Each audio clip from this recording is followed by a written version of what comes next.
Hello guys, JP Mitchell here, back today for another video again.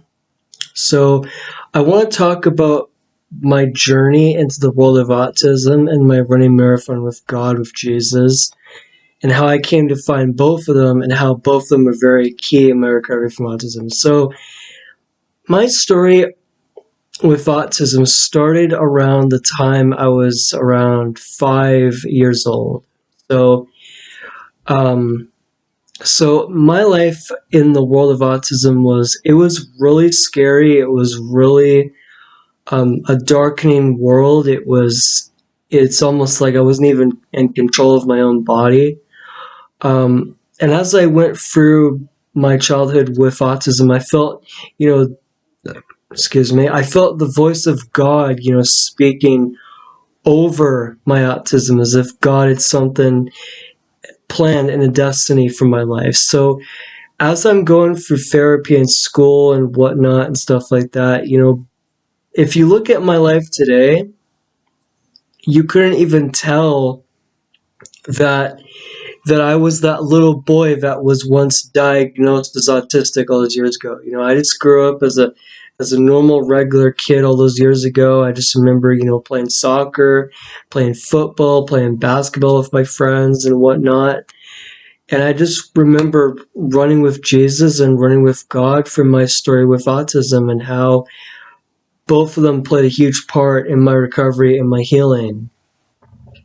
And so once I was at the age of 18, by the time I finished Edward Milne Community School, I was no longer autistic anymore. Now that means that the diagnosis was no longer applicable, therefore it no longer applied. And by the time I was ages 23 to 24, that's when I talked about my story of how I emerged from autism and how I recovered from autism based on the Ministry of Children and Family Development, based on SOCLA, aka Secret Options Association for Community Living, based on my parents, both Mitch and Peggy, and based on myself, witnessing, believing that I could and would recover from autism. But it was a 50-50% chance that I may or may not recover from this lifelong condition, because the people at the Enscombs project at the Queen Alexandra Children's Hospital said that, well, your son JP Mitchell has perfectly normal behavior for an autistic child. He's a perfectly normal autistic child. And my dad Mitch just didn't know what to think of that. He was confused. He said, well, Doc, my son's not normal. How do you consider my son to be normal? Right? Because let's face it, guys, an autistic child is not normal. It's not normal at all, because the symptoms that I had, because if the symptoms were there, my diagnosis was there, right? So once we cleaned up the symptoms by joining me in my world first, in order to help me make my way up, because that's how autism recovery works, is that you parents need to be your child's own therapist. You need to be your child's advocate. You need to be your child's um your child's navigator, teaching your child to speak, teach them how to walk, how to communicate, how to socialize with other people. That's what I had trouble with learning. But because I was diagnosed on the moderate autistic scale, if I was severely autistic, then that would be like a lot worse. More symptoms, more therapy, and more treatment required. But for me, I love how my journey into the world of autism starts pretty early and how it ends um, at the age of 18. So my story, so I recovered from autism pretty slowly, but pretty quickly, based on the therapy that I had, filling in that knowledge gap, that development gap, that communications gap, that language gap.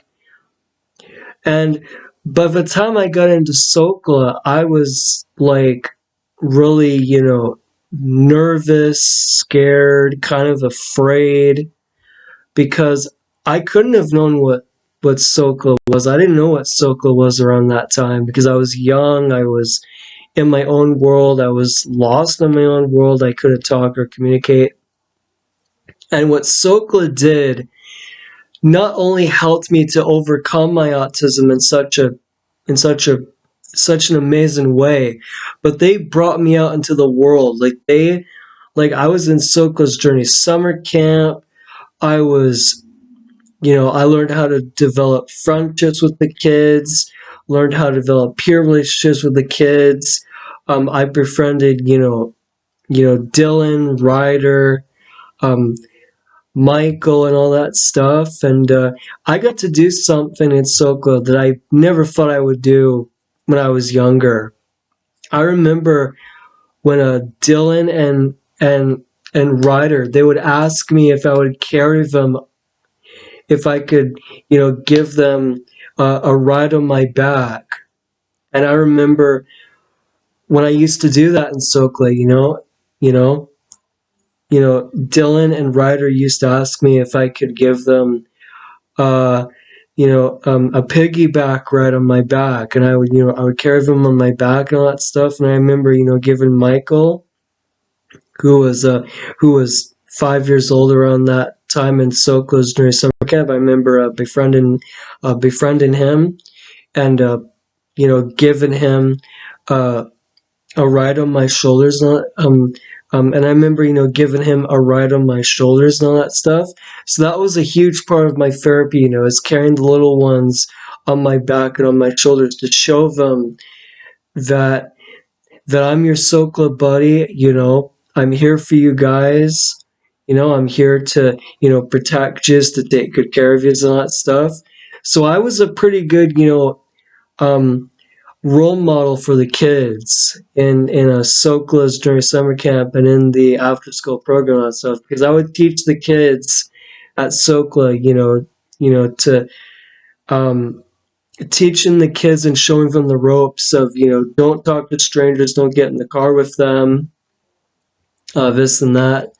So as I go through schools and all that stuff, because school was a huge part of my recovery also, and by the time it was all finished, I was like completely recovered from autism to the point where my life today versus as what my life was like beforehand in the past was like complete isolation, loneliness. I was afraid. I was scared of my own autistic shadow. And my life, like now today, is more rich and more full. I eat in the Subway restaurant in Souk here. I buy my own food. I buy my own groceries and stuff like that. I know what the cost of them comes to, what the cost of the groceries are, because that's one thing that Sokla obviously taught me very well.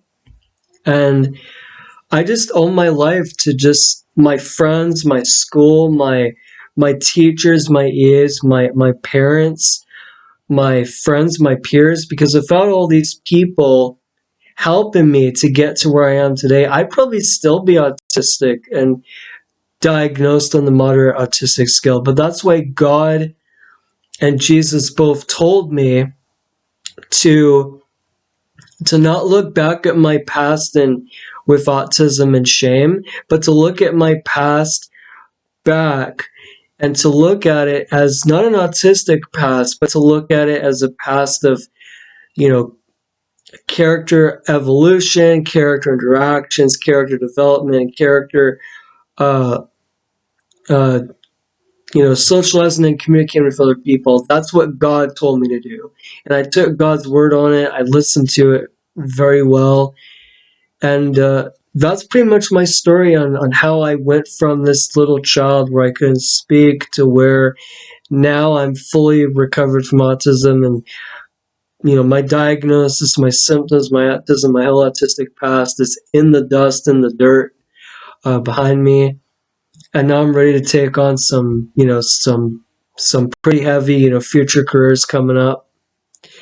I'm gonna be, helping out as many families as I can who have kids with autism. But one of the things I want the parents to know about Sokla is that not only am I prepared to take my story with me out into the public to tell the parents, but I'm also going to tell the parents of how Sokla helped me in my recovery. So, so I'm going to be talking to each parent who has a child with autism and say, well, look what Sokla did for me.